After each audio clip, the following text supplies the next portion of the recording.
깊어가는 가을밤, 창밖으로는 서늘한 바람이 지나가며 낡은 창문을 흔드는 소리가 들려옵니다. 잠 못 이루는 밤, 나는 무심코 신발장 한 구석에 놓여있는 낡은 운동화 한 켤레에 시선이 닿았습니다. 한때는 눈부시게 하얗던 캔버스 천은 누렇게 빛바래고 튼튼했던 고무 밑창은 오랜 세월의 흔적을 고스란히 담은 채 해져 있었습니다.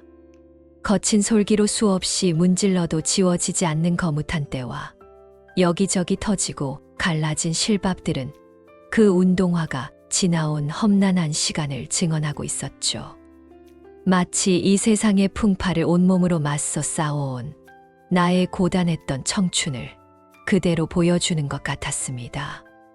하지만 그 낡고 초라한 모습은 결코 내게 허름하게 느껴지지 않았습니다. 오히려 그 운동화는 내 인생의 가장 뜨겁고 순수했던 시간들을 고스란히 품고 있었기 때문입니다. 그 시절의 땀방울과 눈물, 그리고 가슴 설레었던 짝사랑의 기억까지 모든 것이 그 작은 신발 안에 고이 잠들어 있었죠.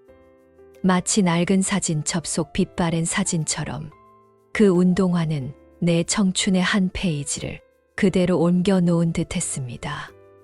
그 신발을 손에 들고 조심스럽게 쓸어보니 희미하게 남아있는 땀과 먼지의 냄새가 코끝을 스쳤습니다. 그 냄새는 단순히 고단했던 시절의 흔적이 아니라 꿈을 향해 쉼 없이 달려왔던 나의 열정과 패기를 담고 있는 향수와도 같았죠. 나는 그 운동화를 통해 잊고 지냈던 과거의 나 자신을 다시 만나는 듯한 기분을 느꼈습니다. 그 시절에 나는 비록 가진 것은 없었지만 무엇이든 해낼 수 있을 것만 같았던 무한한 가능성으로 가득 차 있었습니다. 그 운동화는 바로 그런 나의 찬란했던 시절을 말없이 증명하고 있었죠. 나는 낡은 운동화를 조심스럽게 꺼내어 먼지를 털어내며 구석구석을 살펴보았습니다. 닳고 닳아 맨들맨들해진 밑창은 얼마나 많은 길을 걸었는지, 얼마나 많은 언덕을 올랐는지 말해주는 듯 했습니다. 끈을 묶는 구멍 주변은 몇 번이고 끈을 풀었다 묶었는지 그 노력이 그대로 새겨져 있었죠.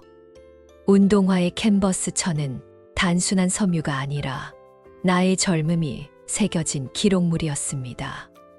낡았지만 여전히 견고한 그 운동화는 마치 나의 삶의 뿌리와도 같았습니다. 그때 나는 깨달았습니다.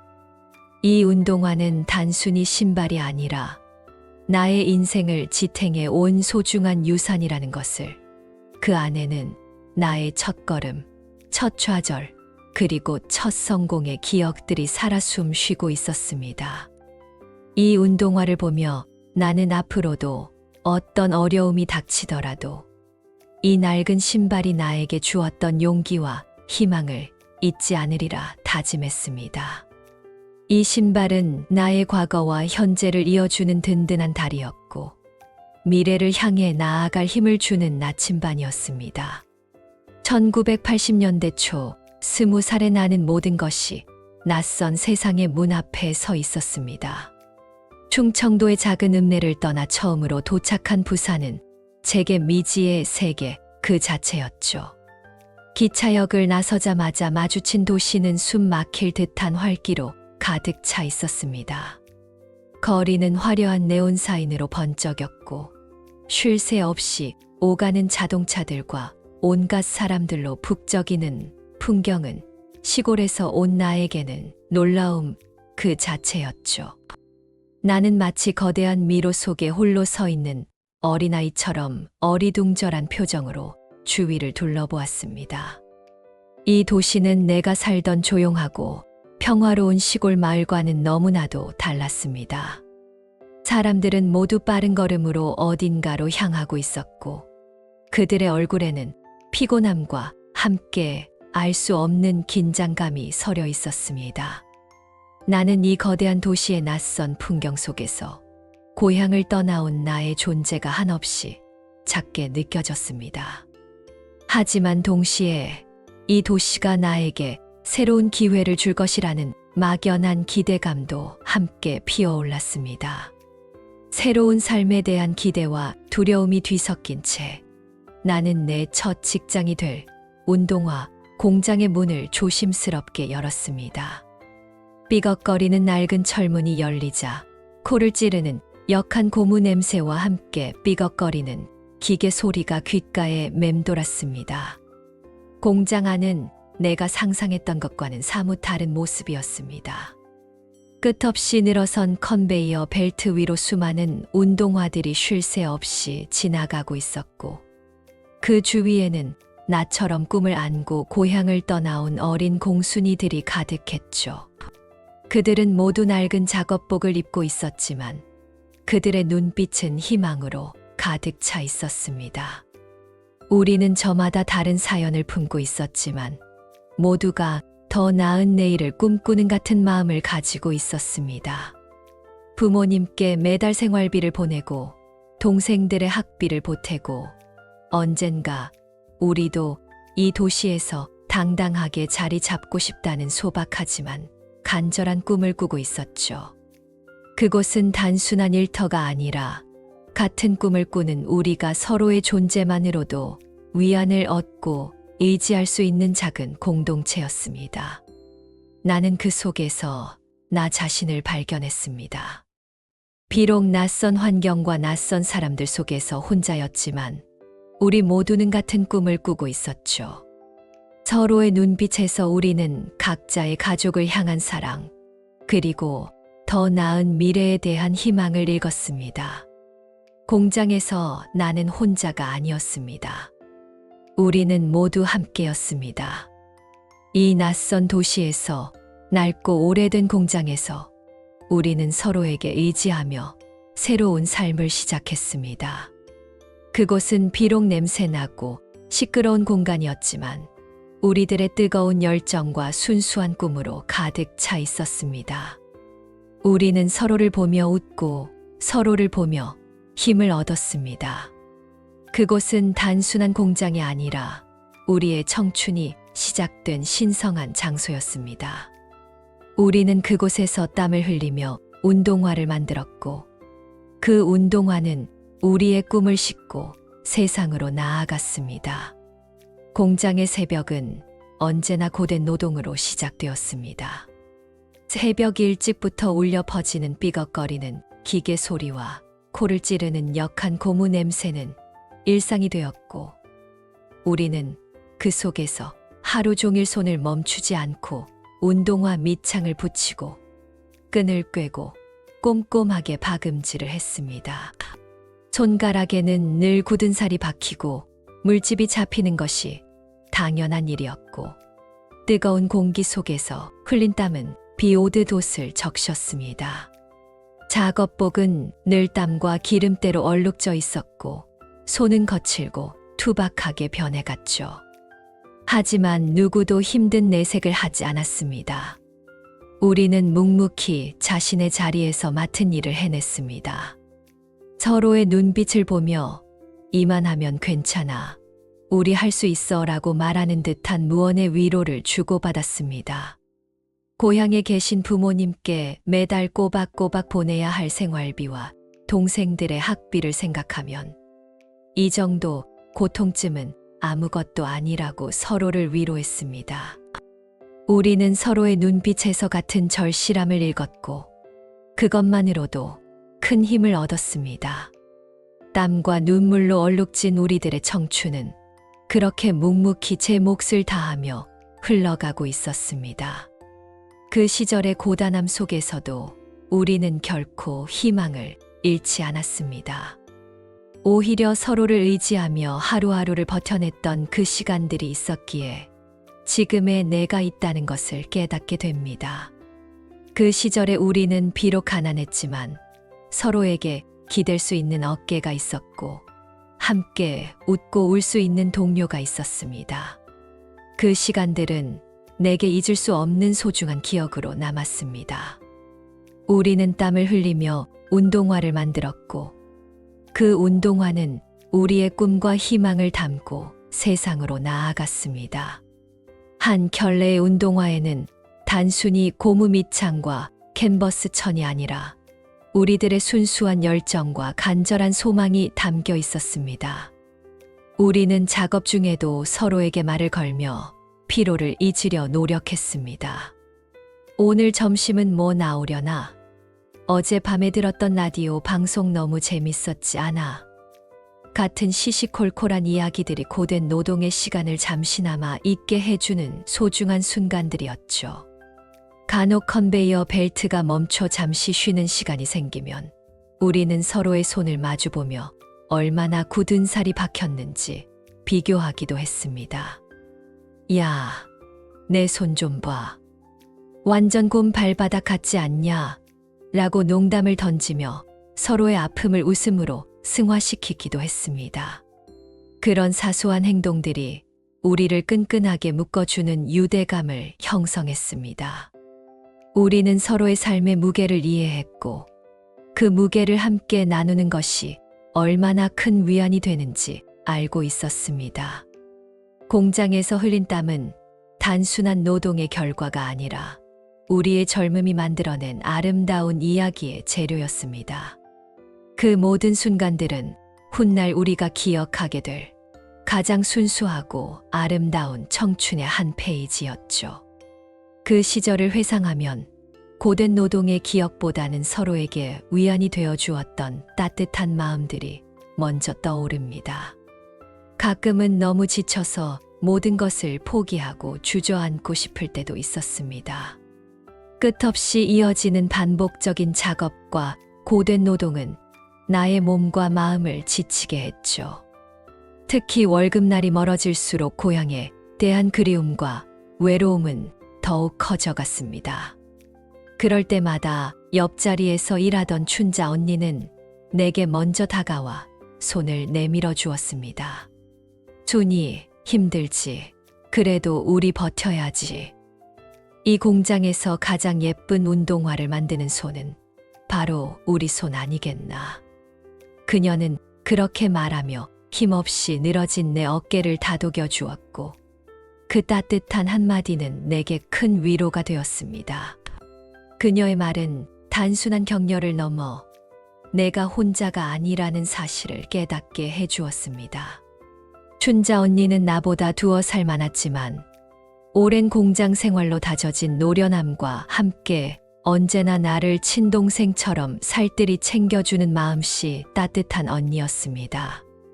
손이 느려 뒤처지는 나를 위해 자신의 몫을 거들기도 하고 힘들어하는 내게 웃으며 힘내자고 말해주는 언니의 존재는 내게 큰 힘이 되었습니다. 그녀는 나에게 단순히 직장 동료가 아니라 낯선 타지에서 만난 가족과도 같았죠. 언니의 격려가 없었다면 나는 아마 그 힘든 시절을 버티지 못했을지도 모른다. 언니는 마치 지친 나그네에게 건네는 시원한 물 한 모금처럼 나의 메마른 마음에 촉촉한 위로를 전해주었습니다. 그녀의 말 한마디, 그녀의 행동 하나하나가 내게는 살아갈 이유가 되었습니다. 언니는 힘든 시간을 함께 견뎌내는 방법을 알려주었습니다. 그녀는 작은 위로의 말뿐만 아니라 행동으로도 나의 곁을 지켜주었습니다. 내가 작업에 어려움을 겪을 때면 언니는 조용히 다가와 내 손을 잡고 기술을 가르쳐 주었습니다. 이렇게 하면 훨씬 쉽지. 처음엔 다 그래. 곧 익숙해질 거야. 라고 말하며 불안해하는 나의 마음을 진정시켜 주었습니다. 때로는 점심시간에 그녀가 고향에서 가져온 반찬을 조금씩 나눠주기도 했습니다. 그 작은 반찬 한 조각에서 나는 언니의 따뜻한 마음과 고향의 정을 느낄 수 있었습니다. 우리는 서로의 존재만으로도 큰 힘이 되었고 언니의 따뜻한 손길은 나의 마음을 치유하는 가장 좋은 약이었습니다. 그 시간들은 나에게 삶의 중요한 교훈을 가르쳐 주었습니다.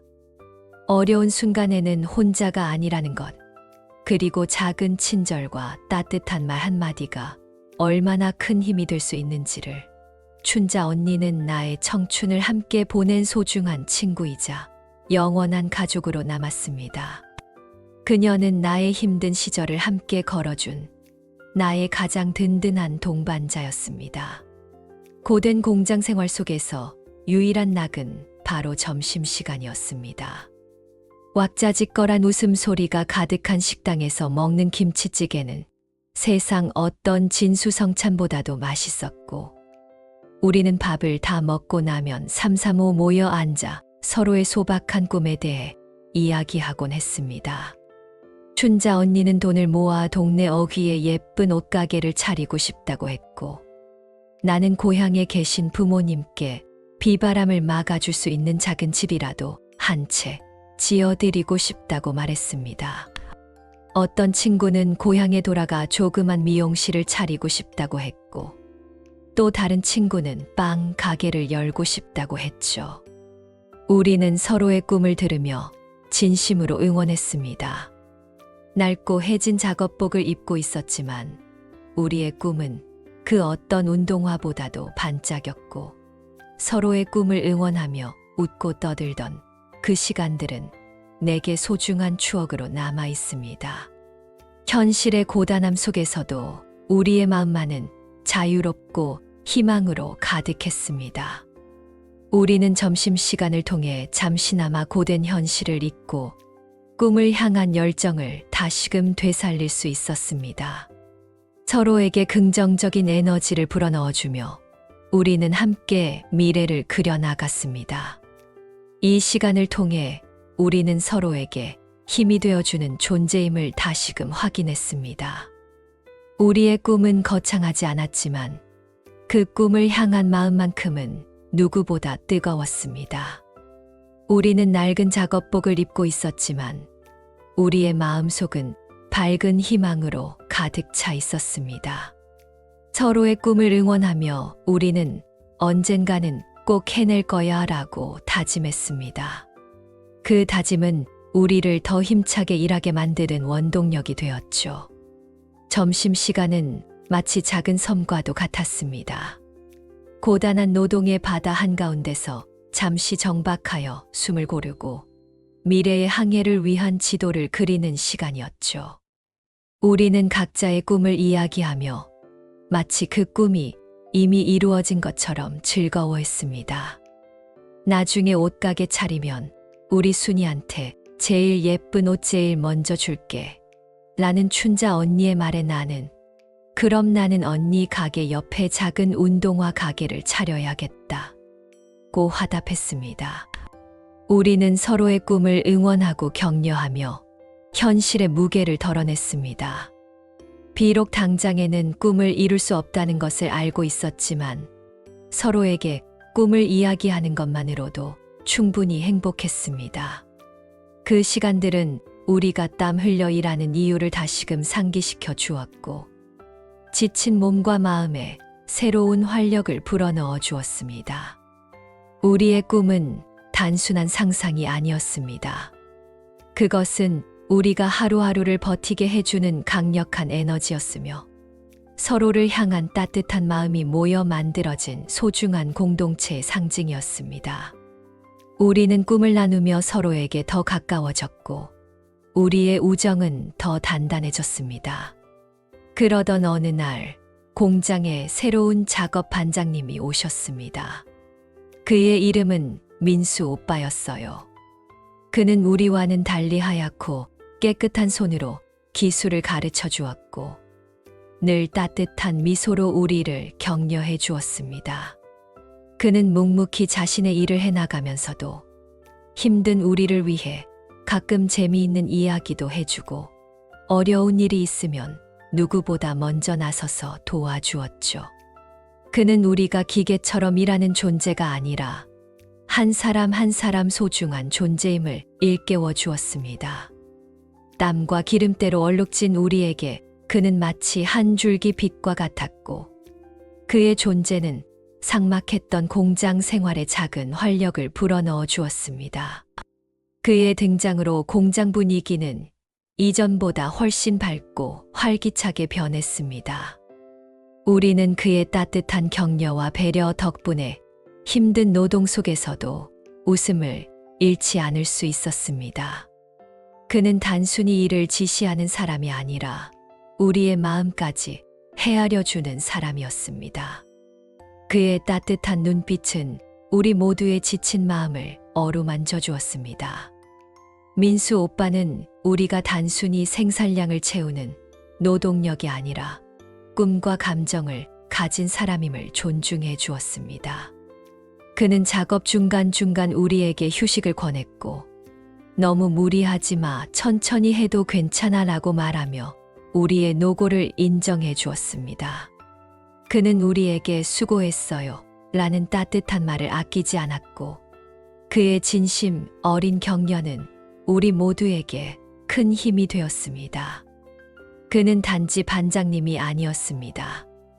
우리의 고단한 삶을 이해하고 공감해주는 진정한 리더였죠. 그의 존재는 삭막했던 공장이라는 공간을 인간적인 온기로 가득 채워주었습니다. 우리는 그를 통해 일하는 즐거움이라는 것을 처음으로 느낄 수 있었습니다.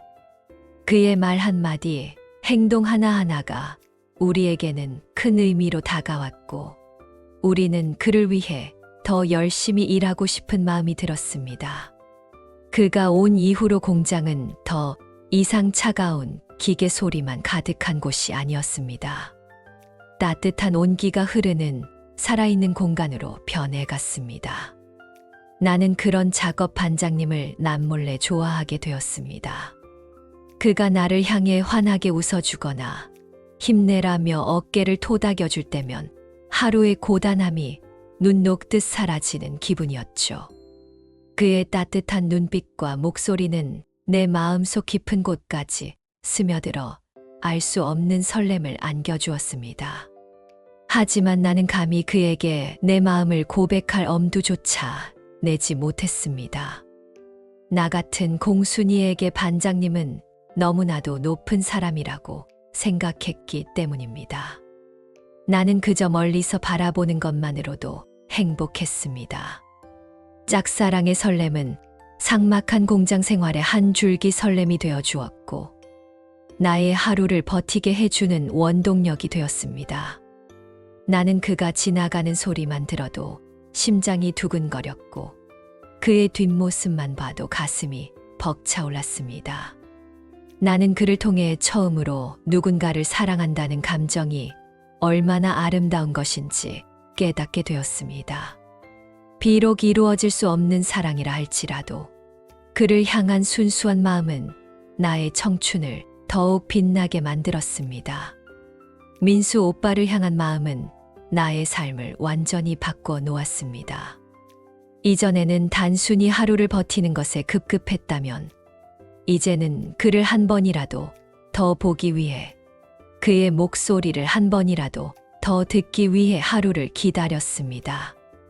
나는 그에게 더 예쁘게 보이고 싶어 낡은 작업복을 더 깨끗하게 빨았고, 혹시라도 그와 마주칠까 싶어 머리를 더 단정하게 빗었습니다.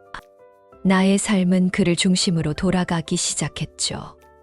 컨베이어 벨트 앞에서 작업하는 동안에도 내 마음은 온통 그에게 향해 있었습니다. 지금쯤 반장님은 어디에 계실까? 혹시 나를 보고 있지는 않을까? 하는 생각에 괜스레 작업에 집중하지 못하는 날도 있었습니다. 그러나 그런 모든 순간들이 나에게는 행복이었습니다.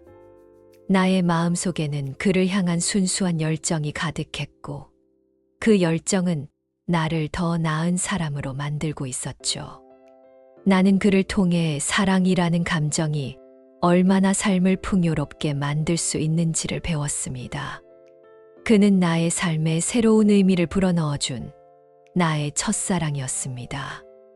그러던 어느 날, 나는 작업 반장님과 춘자 언니가 가까워지는 것을 보게 되었습니다. 두 사람은 쉬는 시간마다 함께 이야기를 나누었고, 서로를 향한 눈빛에는 묘한 설렘이 담겨 있었습니다. 내 가슴 한구석이 시큰거렸지만 나는 차마 질투할 수도 없었습니다. 춘자 언니는 내게 친자매 같은 존재였고, 반장님은 내가 감히 넘볼 수 없는 사람이라고 생각했기에 그저 멀리서 두 사람의 행복을 빌어주는 것밖에 할 수 없었습니다. 하지만 마음 한편으로는 알 수 없는 슬픔이 밀려왔고, 밤마다 홀로 눈물을 삼키며 잠 못 이루는 날들이 많아졌습니다. 내 마음은 마치 두 갈래 길에 선 기분이었습니다. 한쪽으로는 언니와 오빠의 행복을 진심으로 바라는 마음이 있었고, 다른 한쪽으로는 나도 모르게 샘솟는 질투와 슬픔이 있었습니다. 나는 그런 내 자신이 미웠지만 어쩔 수 없이 찾아오는 감정을 막을 수는 없었습니다. 그들의 행복을 빌어주면서도 내 마음 한편에서는 한없이 무너져 내리고 있었습니다. 그들의 행복한 모습을 보는 것은 나에게는 고문과도 같았습니다. 춘자 언니가 민수 오빠와 이야기하며 환하게 웃을 때마다 나는 억지로 미소를 지으며 그들의 대화에 끼어들었습니다. 하지만 내 마음은 천 갈래 만 갈래 찢어지는 것 같았죠. 언니는 내게 순아, 민수 씨가 참 좋은 사람인 것 같아. 그렇지? 라고 물었고, 나는 응, 언니. 정말 좋은 분 같아 라고 대답하며 목이 메이는 것을 억눌렀습니다. 나는 나의 마음을 숨기기 위해 더 활발하게 행동했고, 더 많이 웃으려 노력했습니다. 하지만 밤이 되어 혼자 방에 돌아오면 억눌렀던 감정들이 한꺼번에 밀려와 눈물을 쏟아냈습니다. 베개는 나의 슬픔을 모두 흡수하는 유일한 친구였죠. 왜 하필 언니일까? 왜 하필 나에게는 이런 아픔이 찾아온 걸까? 라는 생각에 잠 못 이루는 밤이 이어졌습니다. 그러나 나는 그들의 행복을 진심으로 빌어주기 위해 노력했습니다. 나의 짝사랑이 끝나는 순간이었죠. 나는 그저 멀리서 두 사람의 사랑을 응원하는 것으로 나의 마음을 달래야 했습니다. 낡고 해진 운동화처럼 나의 사랑도 그렇게 빛바래고 있었습니다. 어느 날 반장님이 나에게 따로 말을 걸었습니다. 춘이야, 너 요즘 힘들어 보여. 무슨 일 있어? 그의 다정한 물음에 나는 그동안 쌓아왔던 서러움과 외로움이 한꺼번에 터져나와 눈물을 왈칵 쏟고 말았습니다. 나는 춘자 언니와 민수 오빠를 보며 느꼈던 슬픔, 그리고 공장 생활의 고단함, 모든 감정을 말없이 눈물로 쏟아냈습니다. 반장님은 말없이 내 등을 쓸어주며 울지 마. 힘내. 너는 참 열심히 사는 사람이야. 그 모습이 참 예쁘다고 위로해 주었습니다. 그의 따뜻한 위로에 나는 걷잡을 수 없이 반장님을 향한 마음이 커져갔습니다. 그의 따뜻한 손길과 진심이 담긴 말 한마디는 나의 상처 입은 마음을 어루만져 주었고, 나는 그 순간 그에게 나의 모든 것을 보여주고 싶었습니다. 나는 그의 위로를 통해 다시 일어설 힘을 얻었고, 그를 향한 나의 마음은 더욱 깊어졌습니다. 그의 따뜻한 위로는 단순한 동정심이 아니라 나를 향한 진심 어린 마음이라는 것을 느낄 수 있었습니다. 그 위로의 순간은 나의 짝사랑에 대한 희망을 다시금 불태웠습니다. 그날의 기억은 아직도 생생합니다. 작업장 한 구석, 수많은 운동화들이 쌓여 있는 곳에서 우리는 잠시나마 세상의 모든 소음으로부터 벗어나 있었습니다. 그는 내가 쏟아내는 눈물을 묵묵히 지켜보며 나의 아픔을 함께 나누어 주었습니다. 너는 항상 밝게 웃고 있어서 힘든 줄 몰랐어. 혼자서 얼마나 힘들었을까라는 그의 말에 나는 더 크게 울었습니다. 그는 나의 슬픔을 외면하지 않고 진심으로 공감해 주었죠. 그는 나에게 울어도 괜찮아. 힘든 건 부끄러운 게 아니야 라고 말해주며 나의 등을 계속 쓸어주었습니다. 그 순간 나는 그가 단지 나의 짝사랑 상대가 아니라 나를 진심으로 아껴주는 소중한 사람이라는 것을 깨달았습니다. 그의 위로는 나의 상처를 치유하는 마법과도 같았죠. 그날 밤 나는 다시 일어설 수 있는 용기를 얻었습니다. 나는 나의 짝사랑을 포기할 수 없었습니다. 나는 그를 향한 마음을 더 이상 숨기지 않겠다고 결심했습니다. 그동안의 아픔은 그의 따뜻한 위로를 통해 아름다운 희망으로 변해가고 있었습니다. 하지만 그날 밤 춘자 언니가 내게 조심스럽게 말했다. 준아, 나 민수 씨랑 만나기로 했어. 갑작스러운 소식에 나는 아무 말도 할 수 없었습니다. 그냥 진심으로 축하해 주는 것이 맞는데 마음속에서는 자꾸만 눈물이 흘렀죠. 언니는 내 마음을 눈치채지 못한 채 계속해서 민수 오빠가 얼마나 좋은 사람인지 이야기했습니다. 나는 그저 고개만 끄덕일 뿐이었죠. 그렇게 춘자 언니와 민수 오빠의 사랑이 시작되었고 나는 두 사람을 보며 마음 아파했지만 동시에 두 사람의 행복을 진심으로 빌어주었습니다. 나에게는 공장에서 함께 땀 흘리며 서로를 의지했던 춘자 언니의 행복이 더 중요했으니까요. 나는 내 마음속 깊은 곳에 묻어두었던 짝사랑을 그렇게 조용히 떠나보냈습니다. 나의 사랑이 이루어지지 않아도 괜찮다고 생각했죠. 그들의 행복을 볼 수 있다면 그것만으로도 충분하다고 생각했습니다. 나는 나의 아픔을 묵묵히 견뎌내며 춘자 언니와 민수 오빠의 사랑을 응원했습니다. 그들의 사랑이 시작된 후 나의 마음은 더욱 복잡해졌습니다. 행복한 두 사람의 모습을 볼 때마다 마음이 아팠지만 동시에 그들의 행복을 진심으로 바라는 마음이 공존했습니다. 나는 그들의 사랑을 방해하는 존재가 되고 싶지 않았죠. 그래서 나는 더더욱 내 마음을 숨겼습니다. 춘자 언니가 민수 오빠와 데이트를 하고 와서 순아, 민수 씨가 나한테 이런 예쁜 꽃을 사줬어라고 자랑할 때면 나는 와 언니 정말 부럽다. 두 사람 너무 잘 어울려라고 말하며 억지로 웃었습니다. 나의 마음은 갈기갈기 찢어졌지만 나는 언니와의 우정을 지키고 싶었습니다. 언니는 나에게 가족과도 같은 존재였기 때문입니다. 나는 나의 짝사랑을 묻어두고 언니의 행복을 위해 기도했습니다. 비록 나의 사랑은 이루어지지 않았지만 나는 그들의 행복을 통해 나의 아픔을 치유하려 노력했습니다. 나는 사랑이 꼭 소유하는 것만은 아니라는 것을 깨달았습니다. 사랑은 때로는 상대방의 행복을 위해 자신을 희생하는 것일 수도 있다는 것을. 나의 첫사랑은 그렇게 가슴 시린 아픔으로 남았지만 동시에 사랑의 진정한 의미를 깨닫게 해준 소중한 경험이었습니다. 그날 이후로 나는 더 이상 누군가를 소유하려 하지 않았습니다. 그저 멀리서 바라보는 사랑의 아름다움을 배우게 되었죠. 그 후 나는 다시 공장 생활에만 집중했습니다. 하루 종일 운동화만 만들고 퇴근 후에는 고단한 몸을 이끌고 좁은 방으로 돌아왔습니다. 가슴 속에 묻어두었던 짝사랑의 아픔을 잊기 위해 나는 더욱더 일에 매달렸고 내 손끝에서 만들어지는 운동화들에 더욱 정성을 쏟았습니다. 나는 한 켤레 한 켤레에 나의 마음을 담아내려고 노력했습니다. 어느 날 반장님이 내게 다가와 조용히 말했다. 준이야, 내가 만든 운동화는 정말 튼튼하고 예뻐.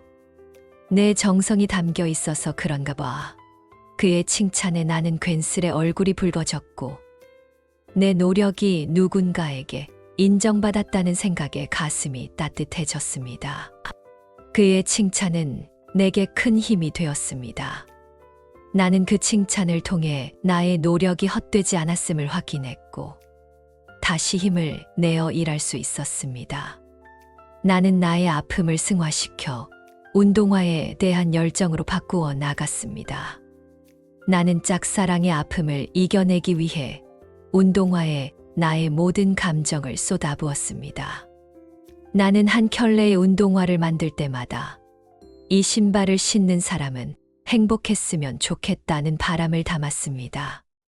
나의 손을 거쳐 탄생하는 운동화들은 단순한 상품이 아니라 나의 아픔과 열정이 담긴 예술 작품과도 같았습니다. 나는 운동화에 밑창을 붙일 때 더 꼼꼼하게 풀을 발랐고, 끈을 꿰고 박음질을 할 때도 한 치의 오차도 없이 완벽하게 하려고 노력했습니다. 내 손은 점점 더 능숙해졌고 나의 작업 속도는 눈에 띄게 빨라졌습니다. 반장님은 나의 이런 변화를 알아차리고는 순이야, 너 정말 대단하다. 어떻게 그렇게 꼼꼼하게 잘 만들어? 라며 감탄했습니다. 그의 칭찬은 나의 상처받은 마음을 어루만져 주었습니다. 나는 그의 칭찬 덕분에 나의 아픔이 헛되지 않았음을 깨달았고 다시 나의 삶을 사랑하게 되었습니다. 나는 더 이상 짝사랑에 매달리지 않고 나의 삶을 개척하기 시작했습니다. 나는 운동화 만드는 일에 대한 자부심을 가지게 되었고 나의 꿈을 향해 다시 나아갈 용기를 얻었습니다. 낡은 운동화가 새로운 길을 여는 시작점이 된 것이죠. 그날 저녁 춘자 언니가 내게 다가와 조용히 이야기했다. 준아, 나 민수 씨랑 헤어지기로 했어. 갑작스러운 소식에 나는 깜짝 놀라 언니, 왜? 무슨 일 있었어? 라고 물었습니다. 언니는 깊은 한숨을 쉬며 말했습니다. 그냥 우리 둘이 서로 많이 다른 것 같아.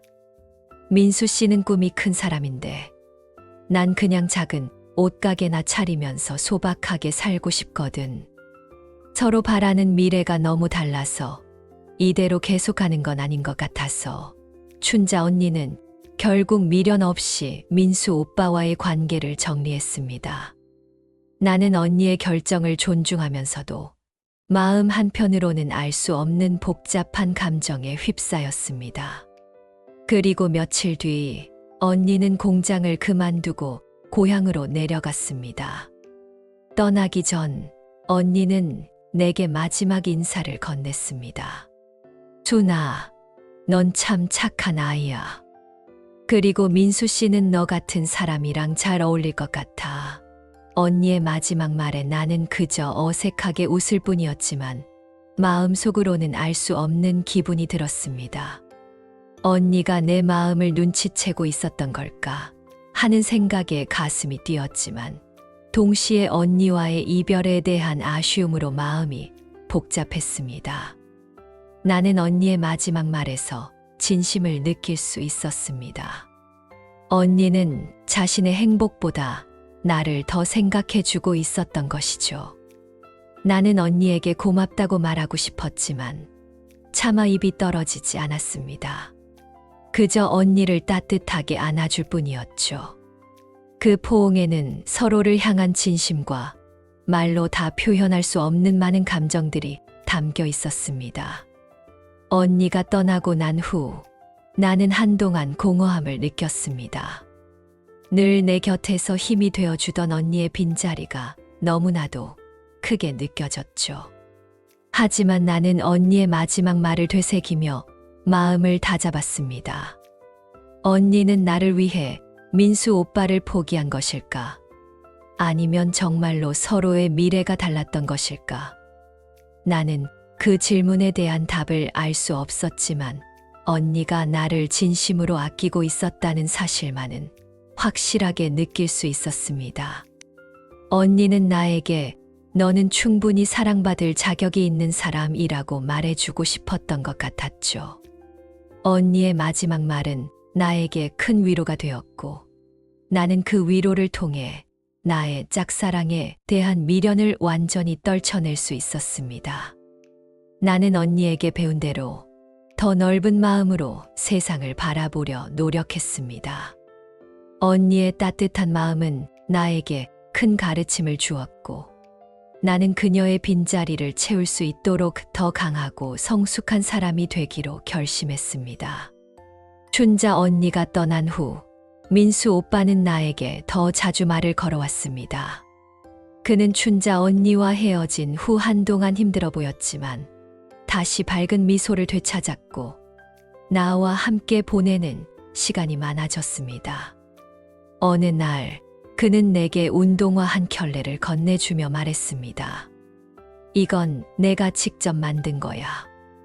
내가 만든 운동화가 가장 예뻐서 너에게 가장 어울리는 신발을 만들어주고 싶었어. 그가 건넨 운동화는 내 작업복과 달리 하얗고 깨끗했습니다. 그 신발을 보자 낡고 해진 나의 청춘이 보답받는 것 같아 눈물이 핑 돌았습니다. 반장님, 저 같은 사람에게 이런 예쁜 신발을 주시다니. 나는 울먹이며 말했고 그는 내 손을 잡으며 말했습니다. 준이야, 너는 나에게 공장에서 가장 빛나는 사람이야. 내 마음에 들어와줘서 고마워. 그 순간 나는 그동안 묵묵히 일하며 흘렸던 모든 땀방울과 눈물이 헛되지 않았음을 깨달았습니다. 나는 그에게서 진심을 느꼈고 그동안 숨겨왔던 나의 마음을 그에게 보여주기로 결심했습니다. 이 하얀 운동화는 나의 아픔과 고단함을 위로해주는 따뜻한 선물과 같았습니다.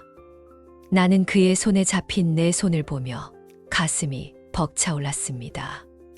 그의 손은 깨끗하고 부드러웠습니다. 내 손은 거칠고 투박했지만 그는 그런 나의 손을 따뜻하게 감싸주었죠.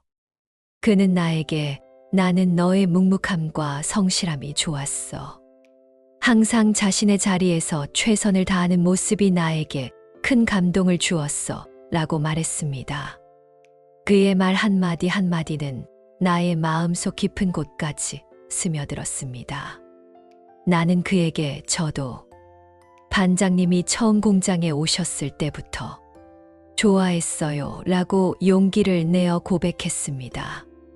그는 나의 고백에 환하게 웃으며 나를 꼭 안아주었습니다.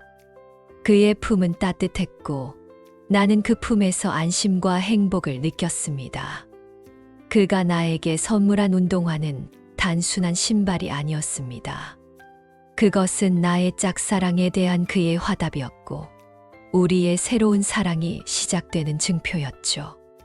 나는 그 신발을 보며 나의 청춘이 마침내 빛을 발하는 순간을 맞이했다는 것을 깨달았습니다.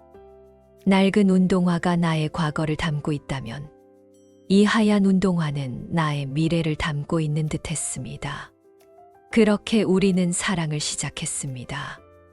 낡은 공장 한 구석에서 피어난 우리의 사랑은 그 어떤 화려한 사랑보다도 소중하고 아름다웠습니다. 우리는 서로의 아픔을 보듬어주고 서로의 꿈을 응원하며 함께 미래를 그려나갔습니다.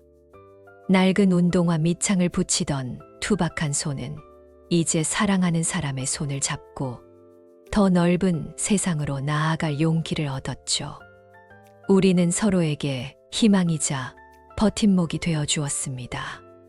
우리의 사랑은 결코 화려하지 않았지만 서로에게 진심을 다하는 마음으로 가득 차 있었습니다. 우리는 서로의 존재만으로도 행복했고 함께하는 모든 순간이 소중했습니다. 우리는 사랑을 통해 삶의 의미를 깨닫고 더 나은 미래를 향해 나아갈 힘을 얻었습니다. 우리의 사랑은 마치 거친 땅에서 피어난 한 송이 꽃처럼 아름다웠습니다. 우리는 공장에서 남들과 똑같이 운동화를 만들었습니다. 하지만 우리의 마음은 이전과는 달랐습니다. 우리는 더 이상 고된 노동에 지쳐 힘들어하지 않았습니다. 우리는 서로를 보며 웃고 서로를 격려하며 일했습니다. 민수 오빠는 내가 만드는 운동화를 보며 당신이 만든 운동화는 세상에서 제일 예뻐라고 말해 주었고 나는 그의 칭찬에 힘을 얻어 더 열심히 일했습니다. 우리는 퇴근 후에도 함께 시간을 보냈습니다. 부산의 밤거리를 함께 걷고 작은 국밥집에 앉아 서로의 이야기를 나누었습니다. 우리는 서로의 꿈을 공유하고 함께 미래를 설계했습니다. 민수 오빠는 언젠가 우리만의 운동화 가게를 차리자고 말했고, 나는 그의 말에 가슴이 벅차올랐습니다. 우리의 사랑은 서로의 꿈을 이루는 원동력이 되었습니다. 우리는 서로에게 가장 소중한 존재가 되었고, 우리의 사랑은 낡은 공장을 빛나는 희망의 장소로 바꾸어 놓았습니다. 우리는 우리의 사랑이 단순한 감정이 아니라 우리의 삶을 변화시키는 강력한 힘이라는 것을 깨달았습니다. 세월이 흘러 우리는 결혼을 하고 작은 운동화 가게를 차렸습니다. 가게 이름은 순인의 운동화였죠. 이제는 우리가 직접 만든 운동화를 파는 가게의 주인이 되었습니다. 가끔씩 가게를 찾는 손님들이 저희에게 묻곤 합니다. 사장님, 왜 가게 이름이 순이네예요? 그럴 때마다 나는 웃으며 대답하곤 합니다. 제 이름이 순이거든요. 그리고 제 남편이 저에게 선물했던 첫 운동화에 제 이름이 새겨져 있었거든요. 그 이야기를 들은 손님들은 따뜻한 미소를 지으며 저희가 만든 운동화를 더 소중하게 여기는 것 같았습니다. 우리는 우리의 꿈을 이루었고 그 꿈을 통해 더 많은 사람들과 소통하고 있었습니다. 우리의 가게는 단순히 신발을 파는 곳이 아니라 우리의 사랑과 꿈을 나누는 공간이 되었습니다. 우리는 우리 삶의 모든 순간이 이 작은 가게에 담겨 있다는 것을 느꼈습니다. 우리의 가게는 작은 공간이었지만 사랑과 열정으로 가득 차 있었습니다. 민수 오빠는 운동화 디자인을 담당하고 나는 손님들과 소통하며 신발을 만들었습니다. 우리는 서로의 역할을 존중하고 함께 일하는 것을 즐겼습니다. 가끔은 예전 공장 시절처럼 서로에게 농담을 건네며 웃기도 했습니다. 여보, 나 아직도 당신이 만든 운동화 밑창이 제일 튼튼해라고 말하면 그는 에이, 당신이 만든 끈이 제일 튼튼하지라고 맞받아치며 우리만의 추억을 되새겼습니다. 우리는 우리의 가게를 통해 많은 사람들에게 행복을 선물했습니다. 우리는 단순히 운동화를 팔지 않았습니다. 우리는 신발 속에 우리의 사랑과 꿈, 그리고 희망을 담아 손님들에게 건넸습니다. 우리의 이야기는 입소문을 타고 퍼져나갔고 많은 사람들이 우리의 이야기에 감동하며 우리의 가게를 찾아왔습니다. 우리는 우리의 사랑이 세상에 긍정적인 영향을 미칠 수 있다는 사실에 감사했습니다. 우리의 가게는 낡은 운동화에서 시작된 작은 기적의 공간이었습니다. 세월은 많이 흘렀지만 내 마음 속에는 여전히 낡은 운동화 한 켤레가 남아 있습니다. 그 신발에는 고단했던 청춘의 땀방울과 함께 어려움 속에서 피어난 소중한 사랑이 고스란히 담겨 있습니다. 우리는 그 시절의 낡은 운동화를 신발장 가장 깊숙한 곳에 넣어두고 가끔씩 꺼내보며 그 시절을 추억합니다. 여보, 우리 그때 참 예뻤지. 이 신발 보니까 그 냄새가 아직도 나는 것 같아. 맞아, 당신 손에서 땀 냄새 대신 예쁜 운동화 냄새가 나던 그 시절이 말이야. 우리는 서로에게 그 시절의 추억을 이야기하며 삶의 의미를 되새깁니다. 사랑이라는 것은 어쩌면 낡고 해진 운동화와 같은 것인지도 모릅니다. 처음에는 반짝이고 예쁘지만 시간이 흐르면서 달코해지죠. 하지만 그 낡은 흔적들 속에 우리의 삶과 추억, 그리고 사랑의 깊이가 담겨 있습니다. 그 흔적들이야말로 우리의 진정한 사랑의 증표였습니다. 오늘 밤 나는 다시 한번 그 낡은 운동화를 꺼내어 봅니다. 이제는 그 냄새가 희미해졌지만 그 속에 담긴 나의 청춘과 사랑의 기억은 여전히 선명합니다. 나는 그 운동화를 통해 나의 삶의 의미를 깨닫습니다. 나의 삶은 결코 쉬운 길이 아니었습니다. 하지만 나는 그 속에서 진정한 행복을 찾았습니다. 나는 사랑하는 사람과 함께 그리고 나의 꿈을 이루며 살아가는 것에 감사합니다. 이 낡은 운동화는 단순한 신발이 아닙니다. 그것은 나의 삶의 역사이며 나의 사랑의 증표입니다. 이 신발을 보며 나는 앞으로도 어떤 어려움이 닥치더라도 나의 삶을 사랑하며 나의 꿈을 향해 나아가리라 다짐합니다. 나는 이 빛바랜 신발이 나에게 준 용기와 희망을 영원히 잊지 않을 것입니다. 오늘 밤 여러분의 신발장에는 어떤 이야기가 담겨 있는 낡은 운동화가 놓여 있나요? 그 신발을 보며 여러분의 가장 아름다웠던 시절을 추억해 보시는 건 어떨까요? 당신의 삶이 고단하고 힘겹게 느껴질 때 낡은 운동화 한 켤레에서 희망을 발견하고 다시 일어설 힘을 얻으시길 바랍니다.